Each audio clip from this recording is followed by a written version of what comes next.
All right, thank you for joining us. My name is Sara. I'm Jenna. And we are joined with Caren Fern. We are Heartly Broken, and we help women focus on themselves during divorce so that after divorce they can thrive. And Caren is joining us today to speak about breakthrough budgeting, which is really, to me, really, really important because I know that when I first separated from my husband, I was really worried about finances, and that was one of the first things I focused on was getting a budget. And so Caren is going to help us today with focusing on our budget and getting that in control so that, it's just one more thing to make divorce a little bit easier on you. So Caren, why don't you start by telling us how you got started? My name is Caren, as Sarah introduced me, and I've just. Could you guys hear me clearly before I start talking? Okay, and I just had mainly a lot of difficulties in the money arena from the time we were small. We were very poor, and I guess was always conscious of money. I grew up with my grandmother a bit, and she got paid on Friday and she was broke on Monday. So that really made me put a focus on money, how to budget it, and that since I was 9 years old when that started. And I just have always been conscious of what to do with money, how to make it work for me, and just to keep things in line. Fast forward, as I get older, I also watch it happen with older people. I mean, she was old, yes, but young people that now starting off in life, whether it was to buy a house, they wanted to, but they weren't sure how to save, what to do, where to put the money in the right places. Also have experienced people who I myself haven't, but went through divorce and they never knew what happened with the money to begin with. So when this separation happened, they didn't know what to do. And some people I know went on welfare, which is not a bad thing if you need it, but they also get stuck there and not sure what to do. And when you don't know what to do, you're getting all these advice, but it's not really helping you to get out of the hole, When I was in college, I met a friend there, and she was on welfare and wanted to go to college, and nobody would help her out. And so the income was so small that she thought that she could not come to school. She got registered, but she came for a couple of weeks and then she wasn't coming back. So I called her up, and this was why. She got the money, she paid the rent, didn't know what else to do. And we worked on a plan, and she was able to come and continue, graduated and everything with us. So, so from all those experiences, and when I had my first coaching client and I realized that money was an issue, although I can do many other things, I fastly realized that starting a business, or if you have a job, when you don't know, either because the money coming plentifully, you don't know what to do with it, or it's not coming in and it's just blocking all the great stuff that you can, help your clients with, or not feel, I don't know what else to do with myself kind of thing. So I thought this was a excellent way to help people. And I've helped quite a few. So I came up with the course and asked around and thought that was the best name, Budget to Breakthrough, because it's breaking you out of that confinement, that prison that you feel you're in, right? Because you know what to do. And Sarah and I talked a little bit. So yes, I really like the name Budget Breakthrough. For me, while I was with my husband and before I put together my budget and actually took control of my finances, the word budgeting and finances and money were really, really intimidating to me. And I think that having breakthrough with budget, that I think there are so many meanings behind that. It's not only, like you said, you're using your budget to break through in your life, but you're also is that a word? Breaking through. There we go. Breaking through. Breaking through your intimidation toward budgeting. And so I think it was a really excellent choice. And I think that a lot of who are separated and going through divorce, need that. They need that kind of shift in their mindset about finances and about budgeting and stuff like that. So what would be Caren, what would be your first piece of advice for a woman? And I keep saying woman, and I just want to preface that we're not trying to exclude men. We just focus on women because we are women. So what would be your first piece of advice for a woman who is just separated from her husband? Well, my first advice would be, and probably would be a little hard initially, but the first thing we had to would be your wants and your needs. And I know you might say, well, I gotta get my needs taken care of, but lots of time we mix up the wants with the needs. Mm-hmm. So the first thing we would do is get a list out, a pen and paper out, and we put that list down. We name everything, and then I will go through, what is your wants and what is your need. And there's essentials. If you have clothes, you don't need them. You wear what you have. That list is food, shelter, if you have a job, transportation, if it's close enough and it's warm, if you can walk there in 15 minutes, yes. If no, transportation. If it's cold, definitely. We don't want anything happening to you so you can't go to work, right?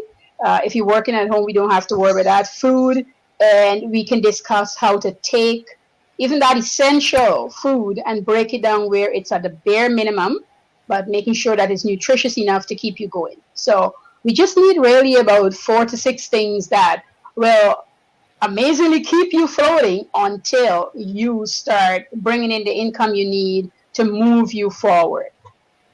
So that's one of the first things I would want you to do. And once you get that done, I also would want you to spend a couple of weeks doing so just to get yourself comfortable, a couple of paychecks, I would say, actually. So probably 6 weeks, because habit, even though people say it's like 3 weeks to form a habit, it takes a little longer because you're going through whatever you're going through anyway. So it's kind of hard to have you do this while you're feeling how you're feeling, but I still have to have you do it. Exactly. And so I want you to get into the groove of things and to realize I'm not trying to take things away from you. I'm just trying to get you to understand where you need to be because of where you want to be. Right. So exactly. That's great. I'm glad you brought that up.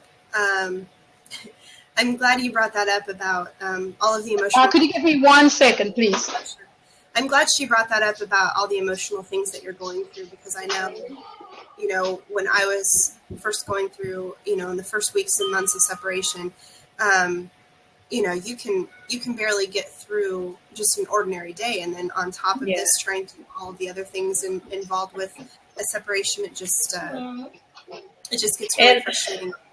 Right. And I feel like it goes hand in hand with the one when we talked about she was talking about emotional eating, when you're going through a divorce, and how, and I feel like I kind of did that at first. I was splurging on very expensive coffee, and I'm sure that's something that you, Caren, would tell me that, at the beginning, you can't do that, just buy coffee and have it at home, but I kind of felt like I needed that. But that's, like you said, that's not a need, that's a want. And so I'm really glad that you addressed that, because if you break things down to the bare minimum, it is possible to do that. And that's really smart. And I really need to hear this, because I'm terrible at budgeting. I honestly am. I'll just admit it. I am. So this is great. I'm so glad you're on with us. So please continue. I also wanted to say that, women separate from their husbands for many different reasons. Some are amicable, some not so amicable. But the ones that aren't amicable, like my husband and my husband cheated on me. So I was hurt from that, and I was also angry, obviously. And for me, when I'm angry, I need to do something. I can't just sit and wallow. I need to get the energy out in a constructive way.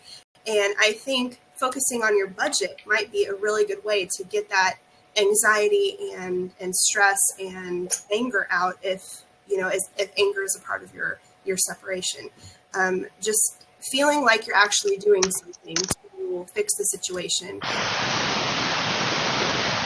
and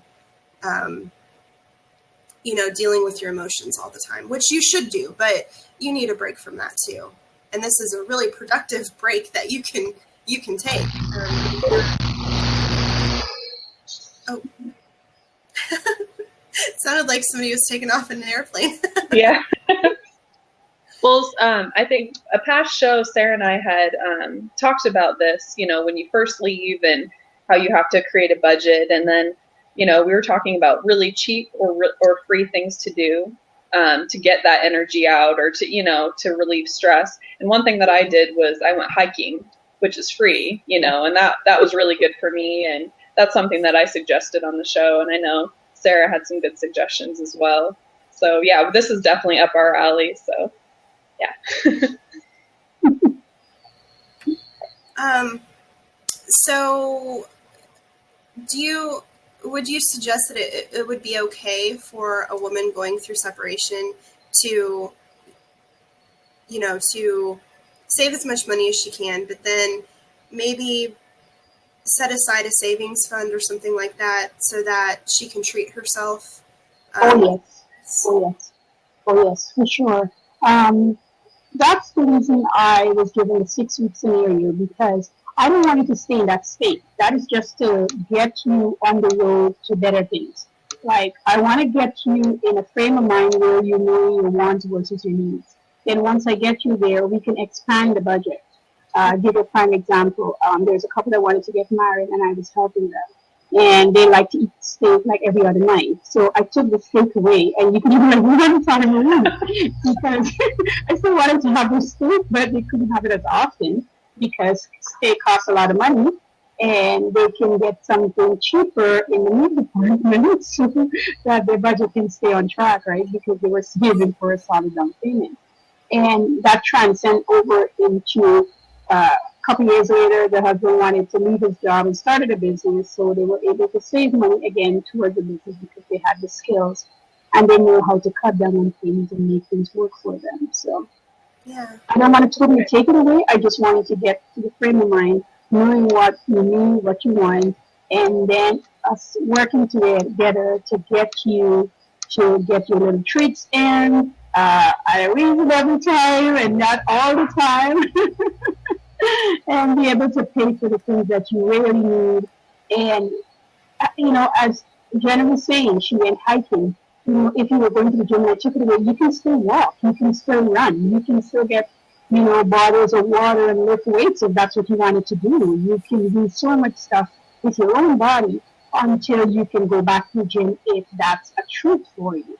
right. And you like nice coffee, you can have to figure a way to do it from home until you can go back to Starbucks. Right. It's still for your blood at the moment. I actually have a really, really good recipe for coffee. So you brew coffee however you want, and then you put 2 tablespoons of coconut oil in, as much honey as you want, and a little bit of vanilla. And you put that in a blender and you blend it up for 20 seconds or so, and it creates this like frothy stuff on top. It's something about the way that the coconut interacts or whatever. It is the best coffee in the world. I have my coffee like that every day. So I just want to throw that out there. I was going to ask a question and then I got completely distracted by coffee. That happens. I get distracted by coffee and donuts.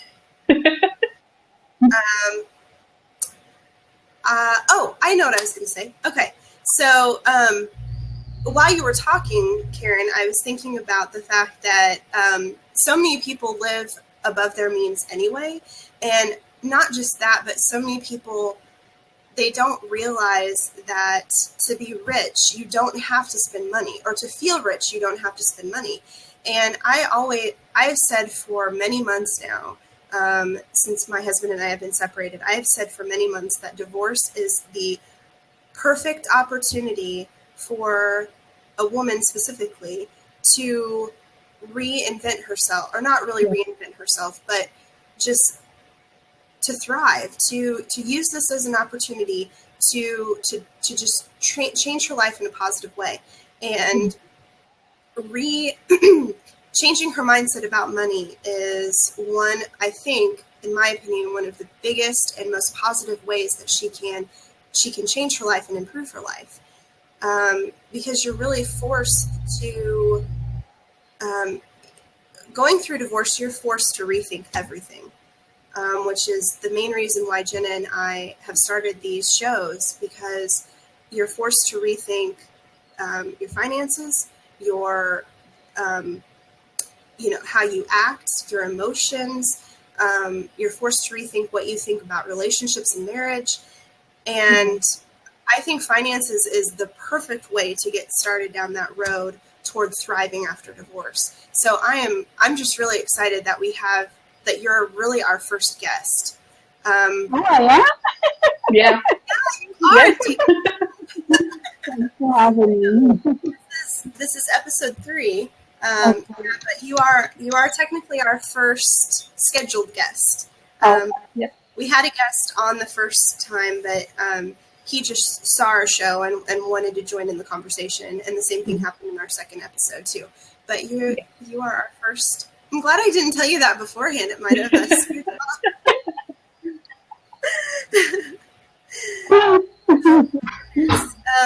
Okay, so we've got about 4 minutes left. So, do you have anything that you'd like to share with our viewer, or that you'd like to plug, like a worksheet or an ebook?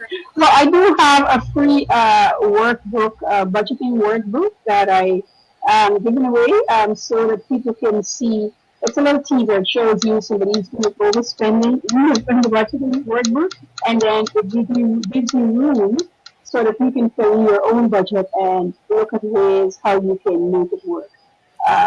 And I'm at what am I?